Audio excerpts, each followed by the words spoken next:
man, even when it comes to accountability, I remember my younger years and being married, and my best friends, we still close, but we had to have that real strong talk and say, man, why y'all let me go out here and wild like this all them years? You should have said something. I say, cuz I wouldn't, we had to do right about, our women. And I said, y'all should have held me accountable as I should have held you accountable. But again, we have to really have conversations and knowing that we don't want to hurt these people. You know what I'm saying? Because that's why I always say you don't do better when you know better. You do better through the application of discipline. And when you are undisciplined, it's so important that we have accountability partners to say, hey, brother, you know, you wouldn't want your daughter, man, to be out there and their friends validating their inappropriate behavior. So we got to really have conversations about it. And so, and then also it helps us have real conversations about raising our children to be civilized human beings in their uncivilized childhood. Because as you see, our children sometimes lack empathy, and we got to start teaching them. So again, we got to have a conversation with ourselves so we can empower each other and just get information and feedback from each other so we can pass it on to our children. Because I know all of us have something to offer, and we can just really talk to each other about it. And I'm happy about this discussion because again, you say Suicide Prevention Week. You know, when we are open and candid and transparent, trust a brother feel comfortable about talking to you about his mental health struggles. You know, because I experienced it too many times. People coming to me about something, and because they felt comfortable, and I'm happy that they felt comfortable. That means they had a level of respect and trust for me, and I appreciate that. And that's why, man, this is a powerful subject matter for tonight's cipher, man. And that's my point. My little part I wanted to share. I'm gonna jump in, and you're so right. You said accountability partner. It took me back to the Marine Corps, and I know the Army call it battle buddies in the Army. You know what I mean? In the Marine Corps, you got your squad. You know what I mean? You got your fire team. You know what I mean? Usually your bunk mate. You know what I mean? Whatever you want to call it, but it's all the same thing. And Suicide Prevention Week. So one thing I just want to throw this out there. I'm gonna just, how you just get you remember the challenge you used to do, and they just throw the cold water on yourself, or the ice bucket challenge, right? I'm about to throw some ice on somebody right now. Okay. Sometimes as brothers, men, black men, we gotta dig a little deeper sometimes, especially when you know that bro. You know what I mean? And you see the signs such as withdrawalness. I'm not talking about a little downness, but when your bruh, your guy withdrawing. Y'all usually talk about 5 times a week, and all of a sudden there's one. You see what I'm saying? Y'all not getting the normal text messages like you normally get. You see what I'm saying? He's starting to clean house and give away stuff that he don't normally give away. No vinyl records. He's been collecting vinyl records for about 10, 15 years now. You know what I mean? Yeah. What you mean you doing a garage sale for $5? I'm pulling up. Put it down. That's mine. I'm buying everything. We close the shop down. And when I say digging deeper, I'm talking about this, bruh. Suave, brother Sheldon. What's going on with you, bruh? Yo, this is what I've been seeing. I've been seeing you ain't been calling me, okay? You ain't been texting. Now you're selling your vinyls. I want you to know something, bruh. I love you. And whatever you going through, shit, bruh, we could be here. We'll go through it together, bruh.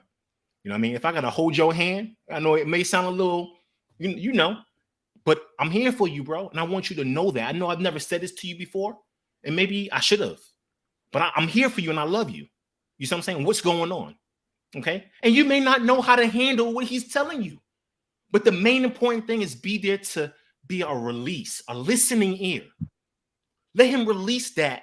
And I say him because we talk about men talk, men.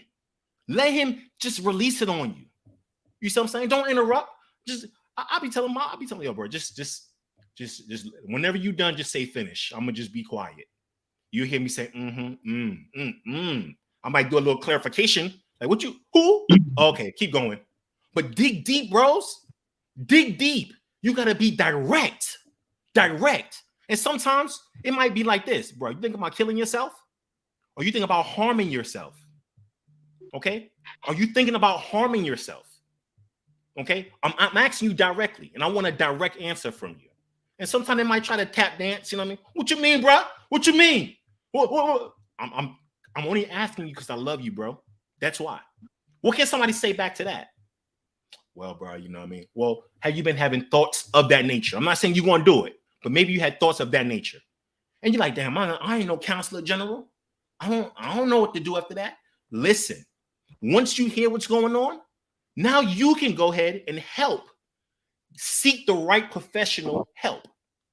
You see what I'm saying? The right professional help. You may not be a counselor, but it's easy to go on your phone, excuse me, and type in suicide hotline. What to do if someone's going to do.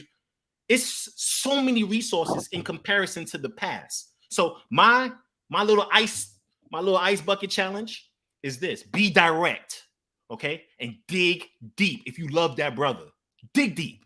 That's what I got.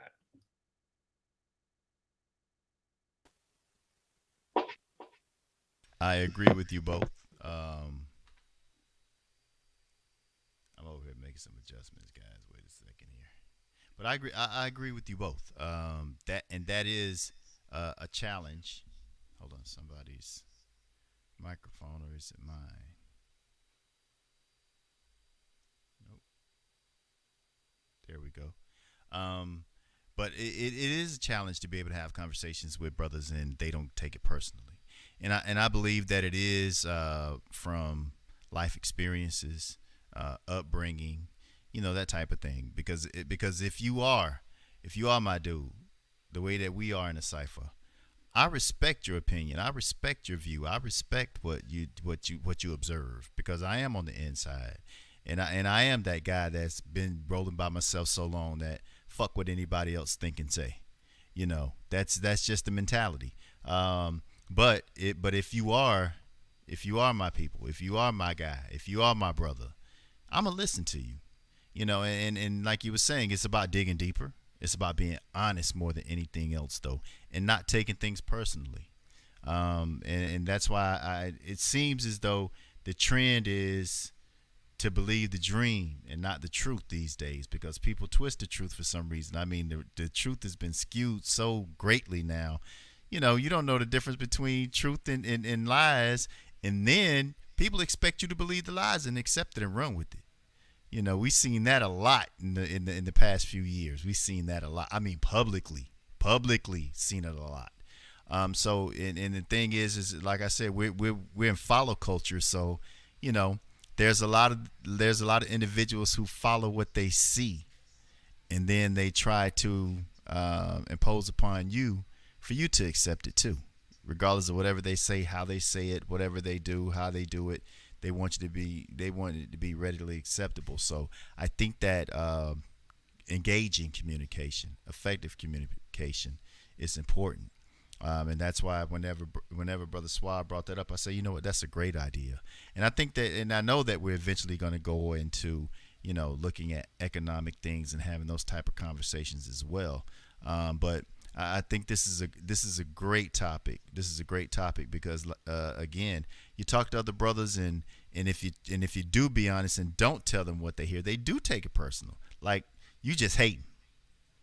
That comes out the mouth so quick now. Oh, you just hating. Oh, you an old dude. You don't know no better. That was back in the day. That was how long? That's way back in the day.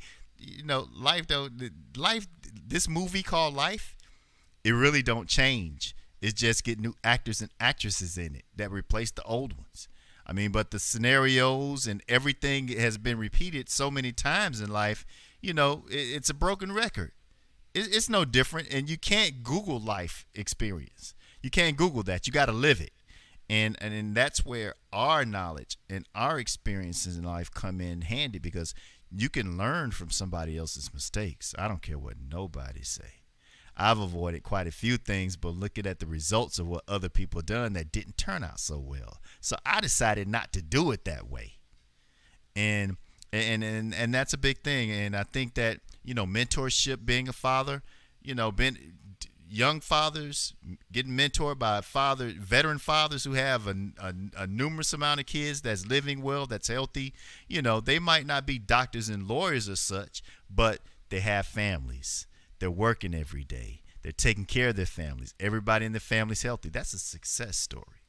The son don't have to be an attorney. The son don't have to be an architect. The son don't have to be a lawyer, a doctor.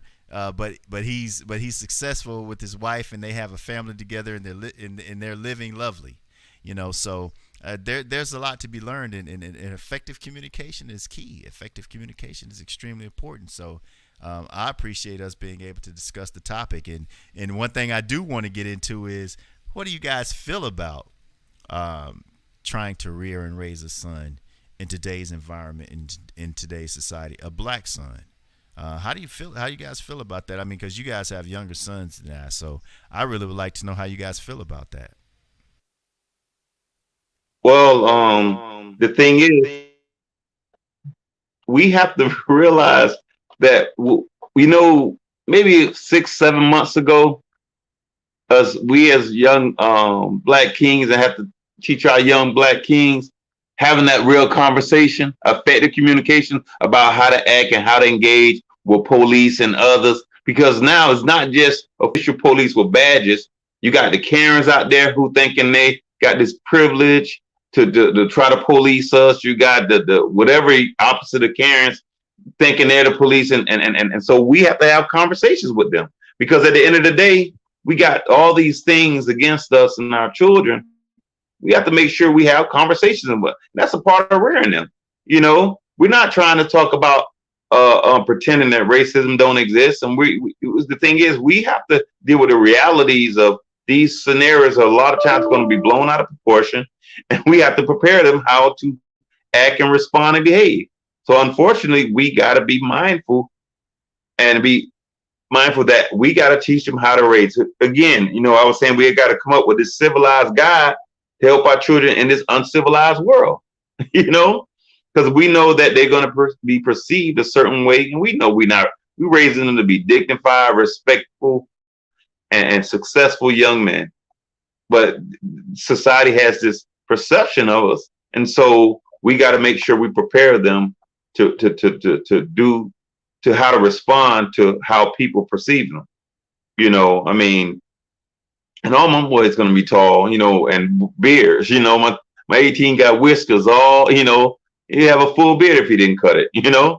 And everybody's 6 foot. So I have to be able to talk. So we got to have conversations, but also teaching them about conversations that we're talking about amongst ourselves. Because again, on the post, if we start teaching them early, they can actually start talking to other youngsters their age about accountability and effective communication, and talking about health issues, trauma, and mental health.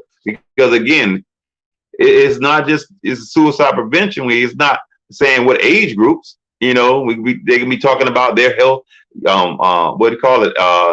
Juvenile diabetes, all those things. But we have to be able to talk to them, and so they can learn how to be what they want to see. So we have to be what we want to see, and then they could pass on the generation to generation. And so raising men was an honor. Every generation of children, you learn from the mistakes you made, and you try not to repeat them. And sometimes that can be challenging, because sometimes the oldest can see you as younger, more aggressive, and like, hey, you didn't play that, you didn't skip a beat. But then you realize, well, maybe I'm going to do it differently with the other child, and not be as aggressive, but be more nurturing and loving. And then sometimes the older one can actually have resentment for the younger one, saying, well, why you beat me and you didn't beat him? And again, effective communication, you have to be able to say, hey, this is where my mistakes, and this was my growing pains. This was me growing up as a parent myself.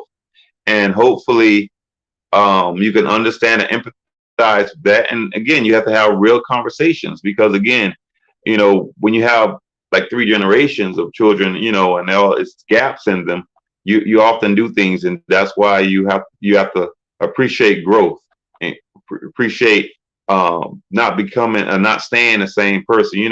Something was said, if you think in the same way you were 20 years ago, you haven't done much growth. And that's the same thing as a parent. If you're raising one child the same way that you did, if you say, well, we rate us all, you can't, because you have to constantly grow, and you start to learn from the mistakes, and start seeing things differently. Also understanding more about personalities of your children and how they're different. They may be under the same roof, but they're not going to be the same. And you're not going to be the same. And so you have to take full advantage of these life learning experiences and having other people to mentor you, and be transparent enough to even go to other people about some issues of parenting. Sometimes it's important that our children have other people in their lives as mentors, other than us. And I thought that was, for me, was very instrumental in my kids' growth. Because the people you hang around and you trust them, they got the best interests of you and your offsprings, and then you're learning, because it's like you may have this perspective, but you don't have these experiences. And sometimes with having mentors who raise children can give you some insight, but also give your children insight, and also sometimes it's just certain things we limit on. I remember having one of my homeboys I grew up with did about 12 years in prison, and people asked why did I want him to mentor my son. I said, because he got a lot to offer my son. He said, what you mean? I said, okay, I can come up with a scenario and say, man, when you go out there, man, you go to jail, boy, you ain't gonna have no opportunities. But it's a whole different story from having somebody actually explain to them, and coming from that heartfelt place and saying, hey, bruh, you don't want this, and some things I didn't even know when they say, well, he said, I couldn't even get an apartment. I'm like, what you mean? And when they start breaking that stuff down, I'm like, whoa, for real? Even though you serve your time. And so these are some of the things that he was able to give my son some insight. In addition to, even when I was a kid, 19, starting off working in the prison, I still was an officer. So I was there, for so many years, until I went to the county. But the thing is, he was there 24 hours set for 12 years. And so he was like, man, you don't want to be here, and those things of being able to process with my son that I was limited on.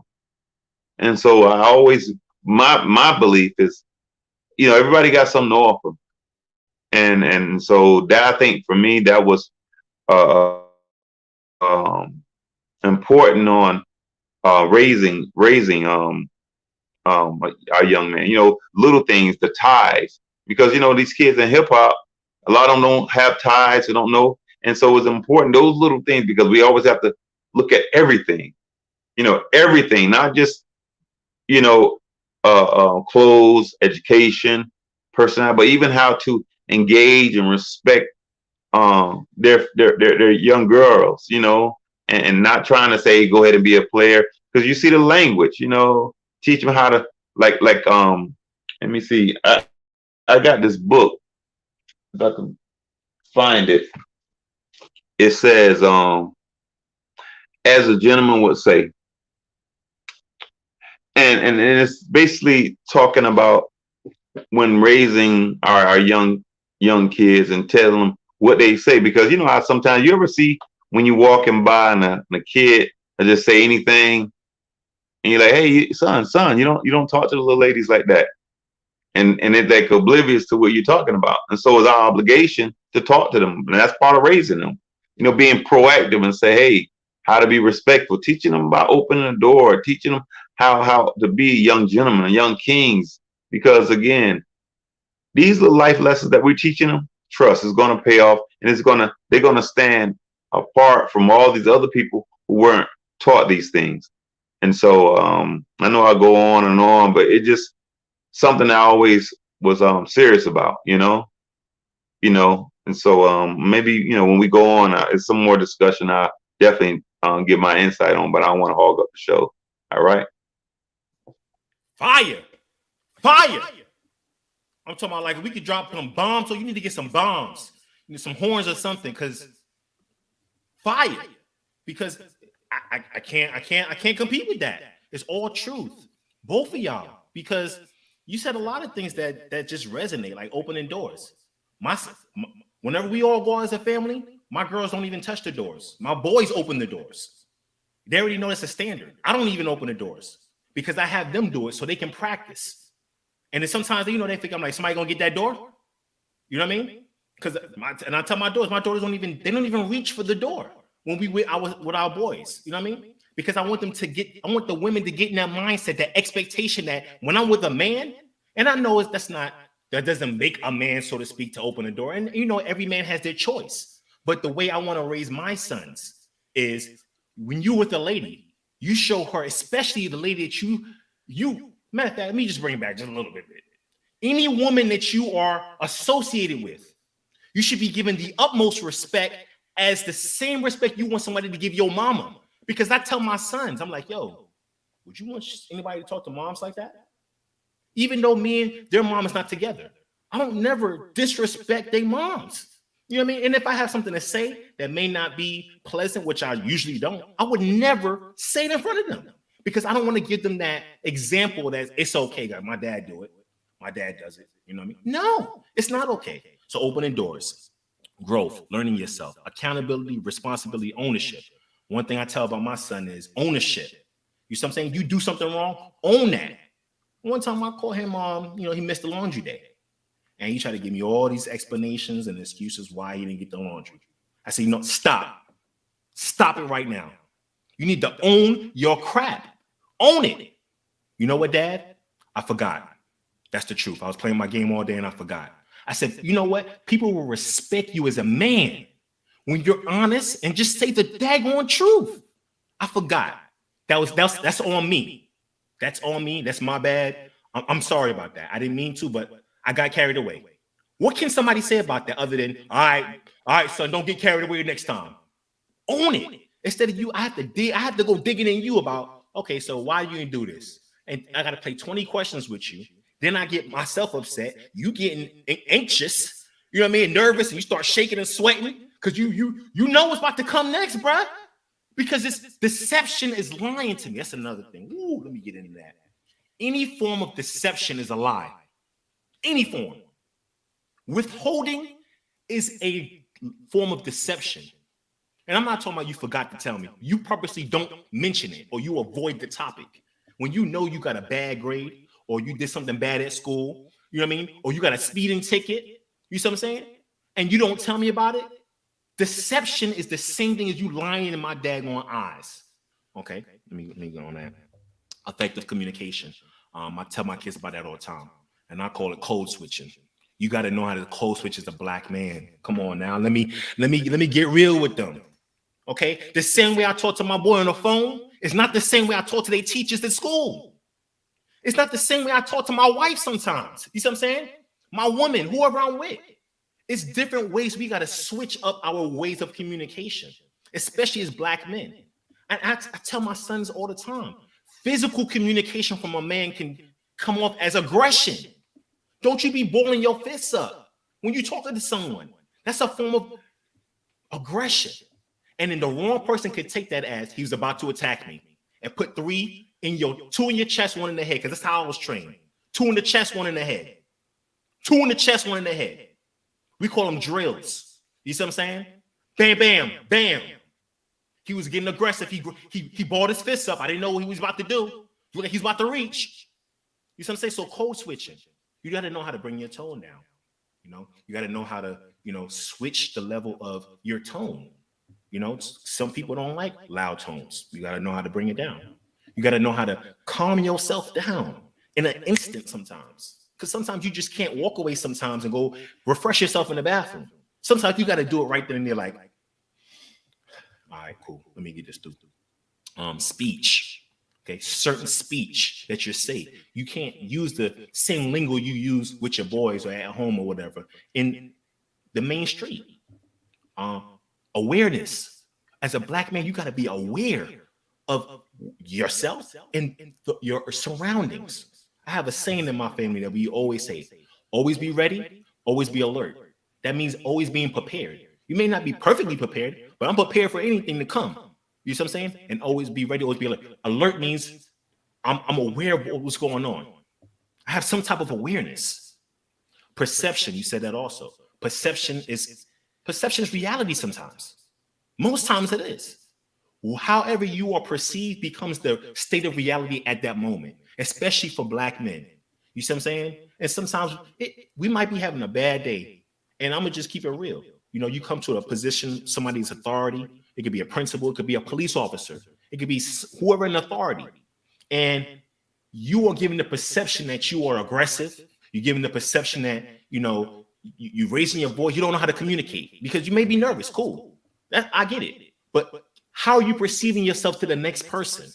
These are things that you have to teach. We have to teach our boys. I've been teaching my sons, and it's so much to teach them. And I feel like sometimes, honestly, it's not enough time. You know what I mean? Like, did I teach them this? Like, I gotta come with a daggone lesson plan, but I don't have a lesson plan. But I do my best to give them these little gems day by day, and try to reinforce it. Respect, and respect is different levels of respect. You see what I'm saying? Different levels of respect. And most of all, respecting yourself. Because if you know how to respect yourself, you know how to give off respect to others. You know what I mean? So it's a lot. And I'll say this about raising black sons, because I have 3 sons. I have a 14-year-old, a 13-year-old, and a 5-year-old. And my girls, they're 18, 16, and 9. So raising black boys is an honor, first and foremost, like you said, Brother Suave. It's an honor because I feel like I've been gifted the responsibility to mold and shape these young minds into who I feel like should they best be. And I don't take that responsibility, this gift, lightly. I don't take it light. I take this more serious than any job I had in my life. Okay, next. It's tough because it's going to be situations where I or you may not have encountered, or you know what, scenario is a little different. I was having a conversation with someone. I was talking to my mom. I'm like, the way I grew up is different from the way my kids grew up, and it's purposely done. I said because at least all the parents that I know, their goal is to ensure that their children do not live in the same or any close environment like they used to if it was bad. Usually, you want to level up. So I lived in Brooklyn, New York during the 80s, 90s, and 2000s. I did not want to move back. I love my city. I do. But I didn't want my kids to grow up fast. I want them to live in the country. We live in Georgia. They get on the yellow school bus. We didn't have yellow school bus up there.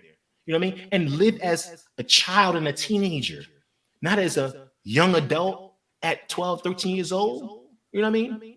And I think this might be the final one. Every child is different, just like a car. When you go to a mechanic, they don't use the same tool that they use on a BMW and a Ford. You know what I mean? They don't use the same tool they use on a Chevy, on a Rolls Royce. You see what I'm saying? And you don't just take off on a Rolls Royce like you do on a Yamaha. You see what I'm saying? So every child is different. So, and I tell my kids that, and I'm transparent. I said, listen, y'all, honestly, I treat y'all all differently. I'm going to tell you why, because I see you all as differently. I don't see you as your brother. I don't see you as your sister. How would you like if I treat you like a little girl, like I treat your little sister? You wouldn't like that, would you? No, Dad, no. And I told my older ones, how would you like me if I treat you like little general? Like, come here, big boy. Come here, big girl. You be looking at me like I'm crazy, right? So I have to treat everyone differently because I acknowledge that you all are different, and I respect your uniqueness for being different. Different is not bad. I said different is good. I don't want you to be the same as this person, and I want you to be who you are. That's what I want, So I tell my kids all the time, and I tell other people who watch me parent, like, oh, you let your kids talk? Yeah, I let them talk and express themselves. Now, it's a difference between talking back and expressing yourself. It's the difference between being tactful and disrespectful. And I said, just like a boxer spars all the time. And they're gonna make mistakes in the ring when they sparring. They might hit a little low because they a new boxer. They might hit a little high because they a new boxer. I said that's how we do in our house. We spar in our house. So when it's time to fight and go into battle, they prepare. So yeah, we might have debates and discussions. Sometimes they might get they might, all right now. But I want them to do that here so I can correct it. That nobody else is correcting them like that. I can give them that, hey, you know what? I get what you're saying, but the way you said it sounded a little disrespectful. And I'm going to tell you why. Okay.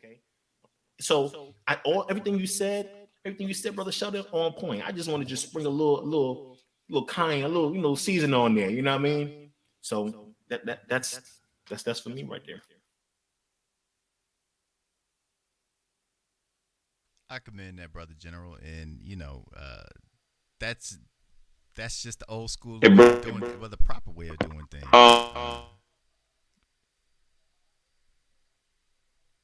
Go ahead, brother. What you were saying, brother Suave? Oh, what I was saying, I wanted you to say, I just want to touch bases with him because this is one of the things about nurturing versus compliance. When he was saying just you let your children talk. First of all, if they can't talk to us, because we the first line of defense, so we need to be able to correct them and teach them diplomatic ways of communicating. Again, effective communicating. So if they step to us and talk to us in a way that could be possibly offensive to others, at least we there to respond. But if we shut them down and say they can't talk, we don't even know their skill level of communication. So it's important that we let them communicate and talk because we have to correct it. And if we don't correct it, they go out there misrepresenting themselves, the name may offend somebody, or like you were saying about having your fist. Kids be walking around with their fist, but if we don't have some basic diplomatic and respectful sparring match, won't see how our own children get mad and have their fists balled up. We'll be saying, hey, wait a minute. I notice every time me and you get into a match or get upset, you got your fist. Let me tell you something. Don't do that. And people see that as an act of aggression. And then they'll find some way to say they felt that you was getting ready to attack them. Or the authorities may say, hey, again, having these conversations and say, hey, man, they felt that, you are a weapon itself. So you got your fist back. That's a sign of aggression. So that's what I just wanted to say because the brother was on point, and so I just wanted to touch base before you go ahead.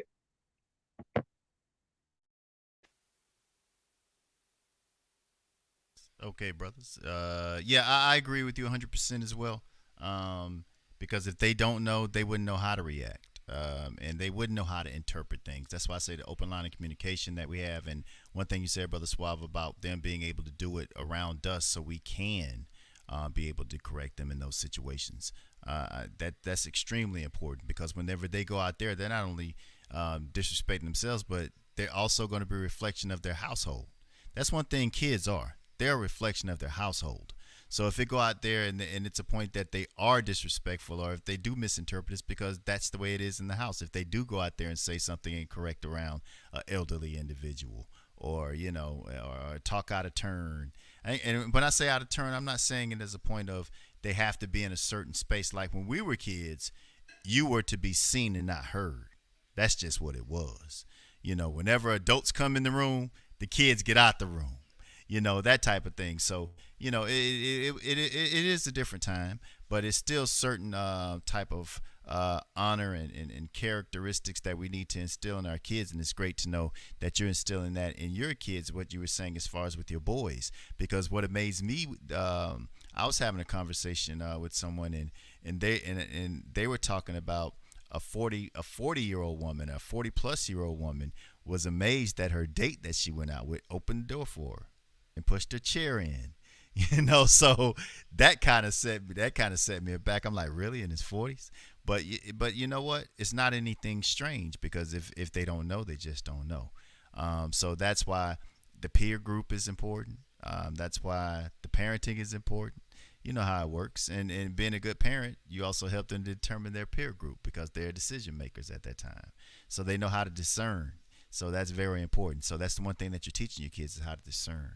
how to respect. Because, like you said, if they don't respect themselves, they don't respect their parents, they're not going to respect their others, regardless of what age group, whatever demographic it may be. So that's a big thing. I do want to welcome a sister into the broadcast. Sister Tanika Kane is here. Sister, would you want to come on and say anything? Would you like to show your face, or you would like to remain where you are? Would you like to stay in the background? Listening because Okay. yeah, I'm listening. I have a son, so I'm listening. You got it. You got it. Well, your face is in the place right now, so Thank just kind of brought you in real quick. We are starting to get on the decline because we've been on since about 8:45. And I actually restarted the broadcast.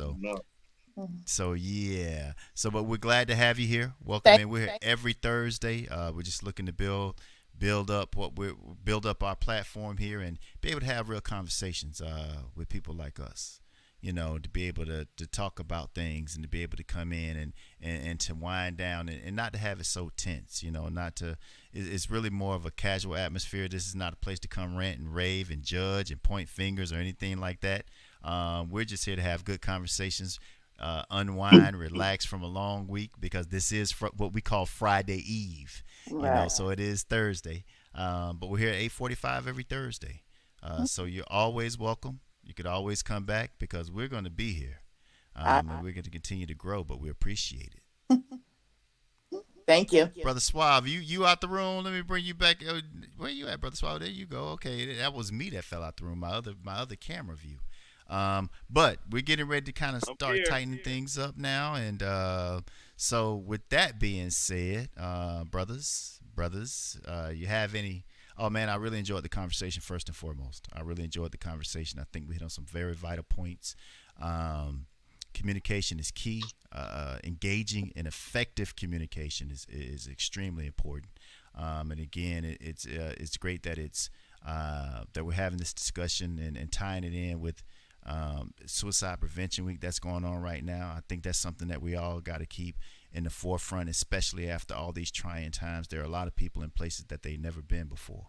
They are. So being able to help reinforce them, to help reinforce their spirit, to be able to understand, to discern, to be able to, do what God put you here for. You're supposed to listen more than you talk. That's why He gave you 2 ears and 1 mouth.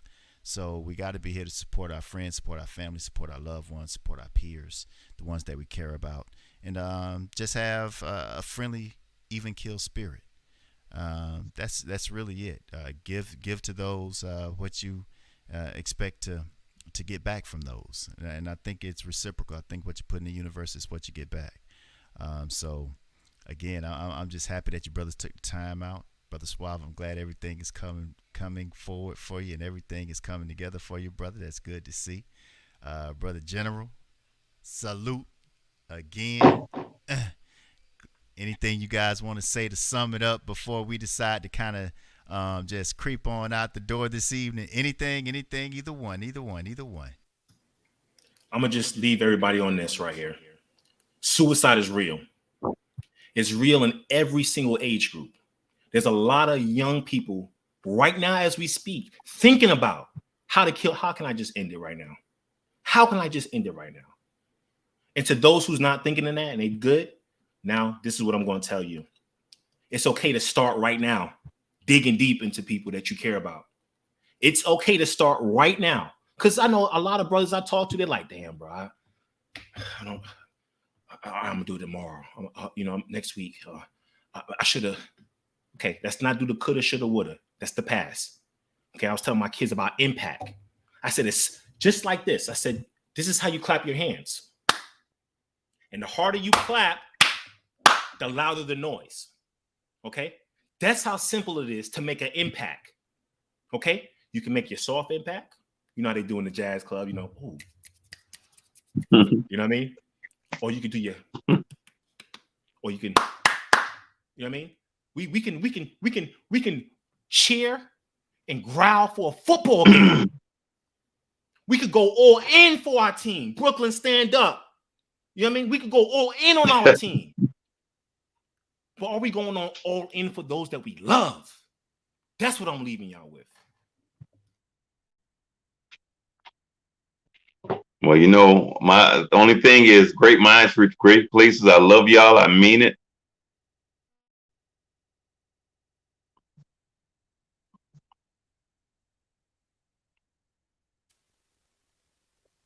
I appreciate that, gentlemen. Me and these mute buttons, man. I just have devices all over the place. I'm trying to just sink it in. But gentlemen, I appreciate you guys, man. It was a powerful topic that we talked about tonight, and we will continue to, contemplate on this stuff and move forward. And I'm sure that it's going to come up again in some of our future shows as well. But I really appreciate it. Again, I want to thank our amazing guest Tanika for dropping in and showing her face. We appreciate it. But I do want to thank you guys for your time, and I just want you guys to remain well. It's going to be a long week again this week, so you guys remain well. Have a great weekend, and let's catch up when we can catch up. Huh? So in the meantime, y'all, enjoy.